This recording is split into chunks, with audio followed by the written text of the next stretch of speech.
चहा आहे हा या चहाची काय खासियत आहे? हा चहा इतका गोड कसा लागतो ना जरा? हा मामांचा दरबार आहे. त्या दरबारामध्ये जे काही बनवल ते मामांच्या रूपानं इथं बनलं जातं. मामांचा हा प्रसाद आहे. इथं येणाऱ्या प्रत्येक भक्ताला हा चहा इथं दिला जातो आणि घेतला जातो. प्रत्येक भक्त येणारा प्रसाद म्हणून चहा घेतो. ज्यांना गडबड आहे तो चहा घेऊन भक्त जातो.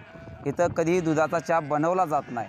इथं दूध भरपूर असतं. आपली कुत्री आहेत, सर्व कुत्र्यांना दूध दिलं जातं. फक्त इथं काळा चहाचं इथं एवढं महत्त्व आहे की जो पिणार आहे त्याला देवाच्या रूपानं काय मिळतं ते काय माहीत नाही, पण येणारा भक्त प्रत्येकजण काळा चहा मागतो. पण दुधाचा चहा असा एकही दिवस आपण इथं बनवलेला नाही आणि बनतसुद्धा नाही. कारण या महत्त्व या तळावलं एवढं आहे की इथं येणारा भक्त गडबड जर असलं तर पहिला विचारतो चहा आहे का आणि कोणता चहा आहे, काळा चहा आहे का काय आहे असा कधीही विचारत नाही. डायरेक्ट जाणार तर पहिला चहा घेणार. कारण या काळ्या चहानं कसं आहे इथं रात्रंदिवस पोरं इथं सेवा करत असतात. त्याच्यामुळं आयुर्वेदिक म्हणजे कसं आहे त्याचं